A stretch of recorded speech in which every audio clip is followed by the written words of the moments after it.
Yep, it's clean. No box. You don't see the box. Just the chair and just this chair, and it's clean.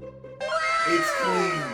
I see you guys in the comments. First of all, y'all a bunch of bullies. I cleaned my office, okay? It's clean now. Guys, as Knicks fans, we go through enough, all right? I don't need the access bullying from you guys talking about, oh, CK, are you ever gonna clean your office? It's clean now, and my chair squeaks less. All right, that was a lie, but my office is clean. just run the intro.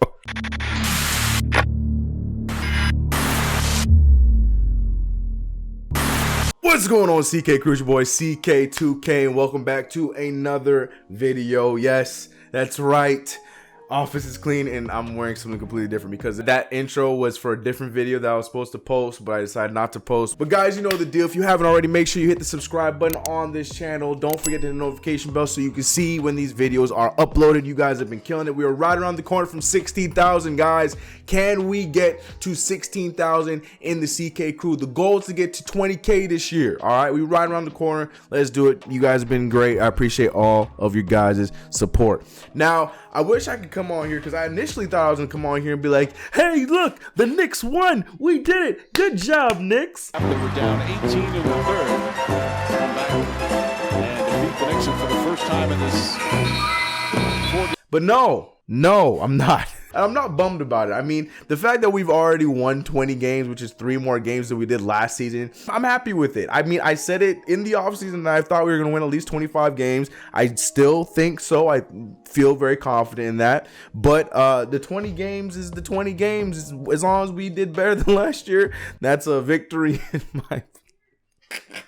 Oh my god, I'm celebrating 20 wins. Yeah, this Washington Wizards game was garbage. I'm not gonna sit here and talk about the entire games, but man, it was so it started off great. Like we were in the third quarter up by 20 points, but then things just went south. And I know, especially according to Twitter, everybody is going in blaming this person and that person, primarily with a name that starts with Alfred or a last name that goes by Randall. One of the two names are the main proprietor to the reason why we lost this game. I've said it on numerous occasions. I'm gonna say it in my video so you guys can clip this and you can do whatever you want with it, but I honestly do not see nor understand the beef that a lot of you guys have with Elfrid Payton. Mind you, I get it, because he's in the way of the guy that you guys want to start. So for that reason, you're upset with him. But to hate on him because of that, I don't entirely understand. I've said it. I was cool with the signing in the offseason. I thought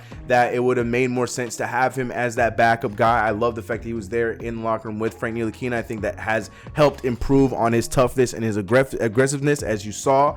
One of the main things that sold me on that was when Frank went for that up and under, and you saw Elfrid Payton right as he was subbed out for Frank Ntilikina. You saw him hyped up for his boy playing. So I understand, and I'm right there with you, where the young core is what we want to be thriving on. I do not believe Elfrid Payton should be playing more minutes than Frank Ntilikina, so I understand that part of it. But the part where you guys be ripping on him for no reason when he has good stats, and then you claim to call those empty stats and they're in wins. They can't be empty stats if we win the game. Yes, there's times where he has good stats, but then he'll have turnovers and then he has a bad plus minus, so then those games are thrown out the window. But when he has good stats, win or loss, they are good stats. I'm not gonna call those empty stats. So y'all just love to just hate when you want to hate, and to me, he's wearing the Knicks jersey, so you gotta root for him. That being said, cannot stand Julius Randle. I'm sorry, y'all. Like, all that being said, Julius Randle is just the other side of the spectrum. This might sound topsy-turvy because of everything I just said about Elfrid Payton, but the difference is at least Elfrid Payton gives us something. Julius Randle might give us some nights where he scores well, but does he not give us that headache throughout the night. And lately we've been seeing him not closing out games anymore because, well, he shouldn't be closing out games because he's just not that guy that he thinks that he is. Oh my goodness. And it's just so frustrating to watch him play basketball. It really is. Mind you, and to credit to Julius Randle, he's not done the spin move turnover that he's done all season long for the past few games. So I'm gonna give Julius Randle that. I want to play devil's advocate and talk about the positive Julius Randle, because yes, Julius Randle, when he's in the post and when he plays smart, he's a good player. But the thing is, even when he goes to what makes him semi-good, he doesn't do it well. So it's so frustrating, so hard to give him any credit, even on the nights when he does score a high percentage of points. I know that could be very contradictory, but it's just, I'm giving them enough credit. I've talked about them enough, but let's highlight the player of the night and player of the last few games, Frank Ntilikina. Frank Ntilikina played tremendously well. He did a lot of the things that he normally does. His defense was top tier. He was doing, the energy was brought as it always is whenever he's on the court. And on top of that, for the people who needed just that extra oomph on a reason to like Frank Ntilikina, he scored for you guys. So there you go. You got your 20-point game. I hope you're happy. 20 and 10, Frank Ntilikina did that. But for the real ones who understood what this guy was, especially your boy that's been there from the beginning, this is the version of Frank Ntilikina that would be nice to see, but I know that this is not the Frank Ntilikina we're going to expect all the time. 20 points is great, but the main thing about Frank Ntilikina is the energy and what he brings to this team. He was a plus 28 for the majority of the game, but those are the things from Frank Ntilikina that we need to understand, and I've been preaching to you guys for years and years, and you guys keep coming at me. I mean, it's gotten better as the years have gone on. More people have been jumping on the Frank Ntilikina bandwagon, so they get it.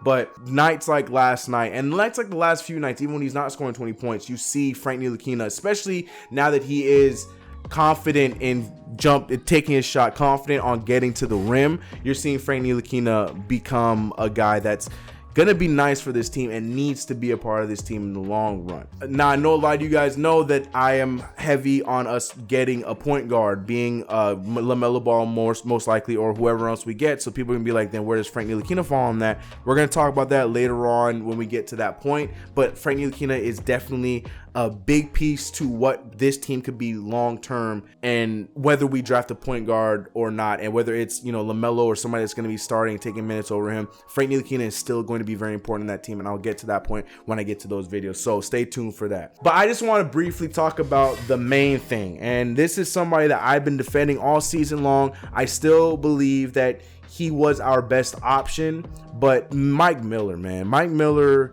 I don't know what's going on. I don't know where any of what we're watching lately is coming from. I've been a believer that these rotations were at fault of Steve Mills and Scott Perry and James Dolan, because we saw the same type of rotations when Fizdale was coaching at the beginning of the year to when Mike took over when he became the interim coach. The only difference was Mike Miller got a better product out of the same rotations. But at the same time, we're seeing rotations with guys that should not be playing together. We're seeing Kevin Knox, who is coming off of 4 very solid games for him, minus the offensive side, but his defense was on a different level. His rebounding looks good. He was moving the ball. Kevin Knox is doing a lot of good things, but you know, after probably one of his better games of the season, then he just falls flat and he doesn't play him at all. Like, I don't understand the rotations that are coming from Mike Miller, and they don't make sense, especially tonight when we had Frank Ntilikina playing well and some of these other guys playing well. Like Reggie Bullock played a good game last night as well, but at the same time, then you're taking out I understand you got to take guys out to rest them and get other guys in, but you're taking them out at the time when the other team is on a run and you're putting in guys that were not playing well the entire game. The rotations just consistently make no sense. So it's so hard for me to even defend you at this point. Mike Miller, I still am a fan of what you did in the G League. I still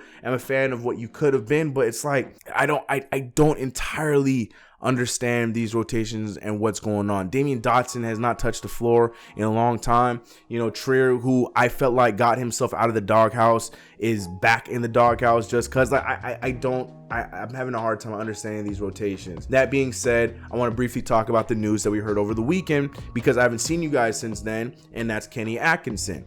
Kenny Atkinson is one of the guys that I'm okay seeing being the head coach for my possible future point guard.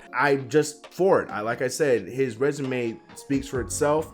It then comes down to the fact that we have a front office, we have an owner that lets him do his job, and we should be fine. But what do you guys think? Are you guys still in the camp for Mark Jackson or whoever else you think may be our coach, or is Kenny Atkinson your new favorite? Also, with everything that Frank Ntilikina did in last night's game, are you still a little bit not sure how you feel about Frank Ntilikina long term, or are you now understanding that Frank Ntilikina in time is going to become a very, very valuable piece to this team, like I've been trying to tell you for the past 3 years? Let me know all of your thoughts and comments in the comment section below.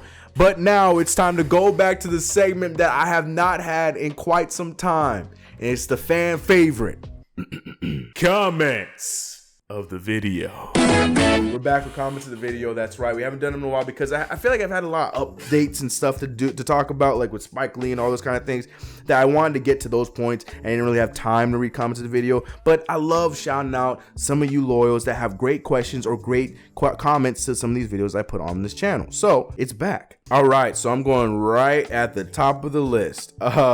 This one's saying that LeVar is just propaganda. He's just trying to sell sneakers, but all the boys can hoop. Oh, facts. Yeah. Okay. I thought you were gonna say something sensitive. No, I can't disagree there. I think LeVar is just being a dad that has a microphone in front of him. I can't say or stress that enough. I say that all the time.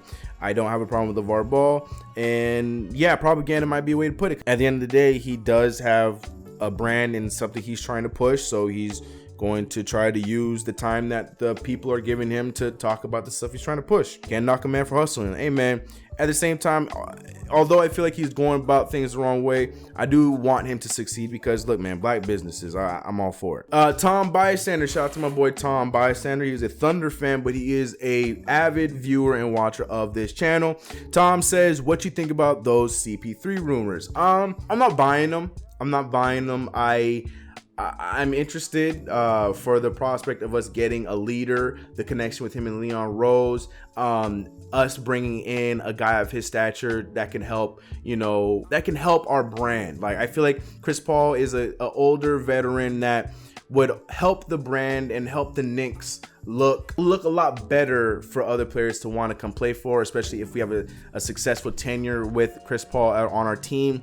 It will help other players be okay with taking on the Knicks in a long term. I just hope that wouldn't be too expensive or wouldn't be too long term for Chris Paul on the team. But at the same time, I'm not completely sold on the rumors. But if we were to get him, I think it'd be great. He'd be amazing for LaMelo, for whoever we draft, Cole Anthony, whoever it is, Killian Hayes, Tyrese, whoever it is, Frank Ntilikina's, the guys we already got. If we still have Dennis Smith Jr. would get a lot from him.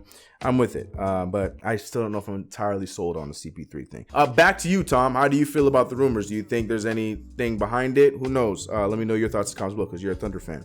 This one comes from Joseph Jefferson from my LaMelo Ball video. Shout out to you guys. You guys are still blowing up that LaMelo Ball video. You guys seem to have loved it. You guys have your opinions, negative, positive, a lot of positive, but the negative ones too I've been going through and respond to those, so shout out to you guys. Joseph says, LaMelo plays with the same type of energy as Zion Williamson. LaMelo's energy will only help RJ Barrett a la during the days of when Zion and RJ were playing at Duke. I think I see what you're trying to say. LaMelo Ball, both of the Ball bros, they're all really smooth and calm and collected kind of guys, but they do have an energy about them that's different. It's not a rah energy, but they're guys that play with energy, where their play shows the energy that they have. And I see what you're saying, but the thing is, Zion Williamson also has a bit of rah in him. So I don't know if it's quite the same, but yeah, I believe his style of play, I believe just all of that, the age similarities, the style of play that they have where they play with swag, and I just feel like all those factors will prove to help RJ Barrett, Kevin Knox, like all the younger guys, Mitchell Robinson's, LaMelo Ball with that unit would be dope. Anyway, shout out to you guys. Shout out to the comments of today's video. You know what it is. Comment in the comment section below. I will be picking comments from these videos when I do comments of videos in the next one. But yeah, man, let me know all your thoughts about today's video. Let me know all your thoughts about the Knicks. But I'm out of here, man. Much love to all of you guys. Appreciate all the support. If you haven't already, hit that subscribe button, hit the notification bell, and I'm gonna catch you guys in the next video. Let's get it. See you guys next one, and stay safe out there with this coronavirus spreading around. All right, common sense is the biggest precaution in a moment like this. All right, stay safe, be smart, and try to stay home as much as possible. I know that's a very antisocial thing to say, but that's one of the things that will help you the most in this time right now. Anyways, I'm out of here. Catch you guys in the next video. Peace. Feeling like I won the lotto. Always taking trips with a new chick, asking where the time goes. And I wonder if this is all I'll know.